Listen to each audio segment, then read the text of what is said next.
Comment convaincre un investisseur de mettre l'argent dans notre projet? Quelle attitude devons-nous avoir face aux apporteurs de capitaux? Le marché africain. Bienvenue sur notre chaîne YouTube. Cliquez pour vous abonner et partager pour faire grandir la communauté.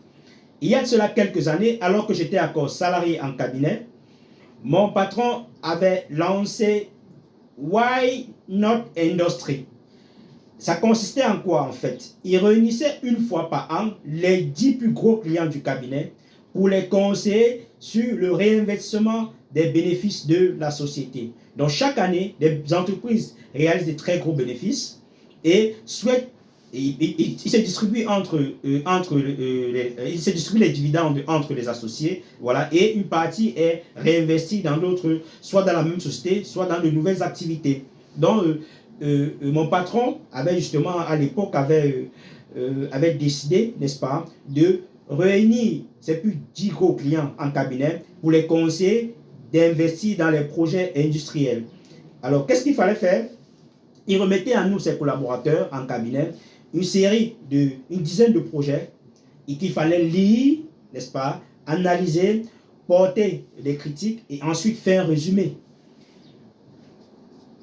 Ainsi, dans le jour du séminaire avec les différents promoteurs de l'entreprise, il faut préciser que ce n'était que des promoteurs, c'est-à-dire les vrais propriétaires de cette entreprise. Il n'y avait pas de représentation. Mon patron avait dit que soit vous venez physiquement, soit vous ne venez pas du tout. Vous ne vous faites pas représenter parce que pour lui, c'était une décision, s'il fallait prendre une décision, ça devait être très, très important que le promoteur puisse être présent. Donc, il était donc question pour nous, les collaborateurs du patron du cabinet, de défendre, n'est-ce pas, une dizaine de projets industriels, bien sûr, une dizaine de projets industriels auprès des promoteurs des entreprises qui sont les clients du cabinet. Ok, là, je vous dis rapidement. Ça a été là ma première expérience, on va dire comme ça, de pouvoir défendre un projet, même si ce n'était pas mon propre projet, c'était un projet du cabinet.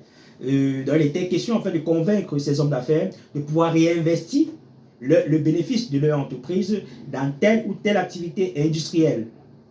Premièrement, l'expérience que j'ai acquise là, je la décline en plusieurs points. Le premier point, c'est que vous pouvez avoir le plus beau projet du monde, vous êtes convaincu à 100% que ça va marcher, mais vous arrivez devant quelqu'un qui a de l'argent, bien sûr, qui veut investir, il vous dit, ça ne l'intéresse pas, ça ne le convainc pas. Alors que vous avez sorti toute votre énergie, toutes les formules du monde que vous pensez être les plus convaincantes. Mais il vous dit, ça ne l'intéresse pas, que ce projet ne m'intéresse pas. La deuxième chose que j'ai remarqué, c'est que les hommes d'affaires ont peur de l'industrie. Ouais. Il faut déjà rappeler que pour la plupart, nos clients étaient soit des très gros prestataires de services, c'est-à-dire ils faisaient de l'assistance technique dans des grandes multinationales, n'est-ce pas? Soit ils faisaient dans l'import-export, on connaît tous les commerçants, soit ils faisaient simplement dans la sous-traitance. Donc, de manière générale, ce n'étaient pas des entreprises industrielles. Et notre boss a dit, non seulement pour accroître son portefeuille en cabinet, il faudrait que ses clients puissent ouvrir d'autres nouvelles entreprises qui vont devenir les clients de notre cabinet. Et aussi, on voulait avoir une expérience en industrie. Ça, c'est très important parce qu'on avait très peu de clients dans le domaine industriel. Donc, nous, on devait convaincre ces hommes d'affaires en face de pouvoir réinvestir leurs bénéfices dans un projet industriel.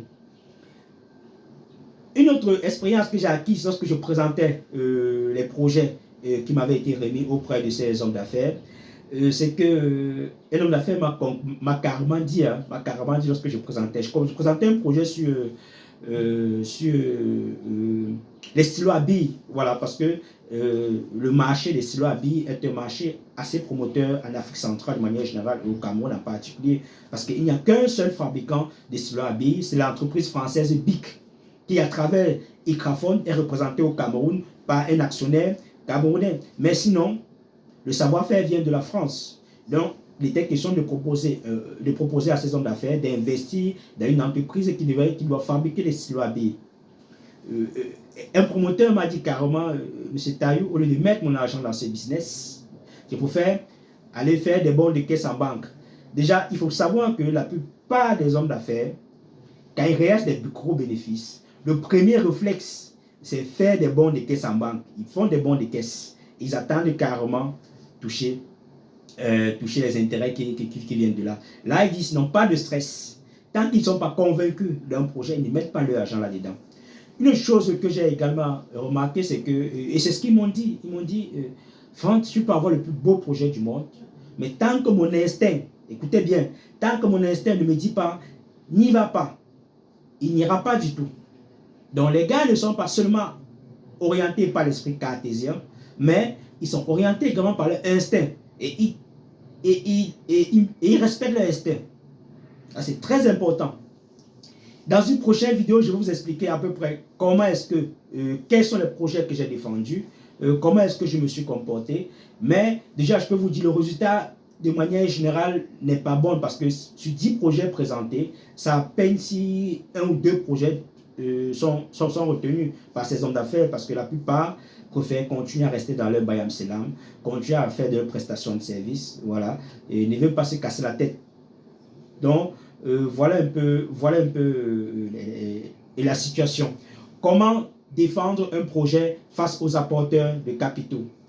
Quelle attitude doit-on avoir si on veut convaincre des gens à mettre de l'argent dans son business? Le marché africain. Cliquez sur la cloche pour vous abonner, partagez auprès de la communauté afin que nous puissions grandir.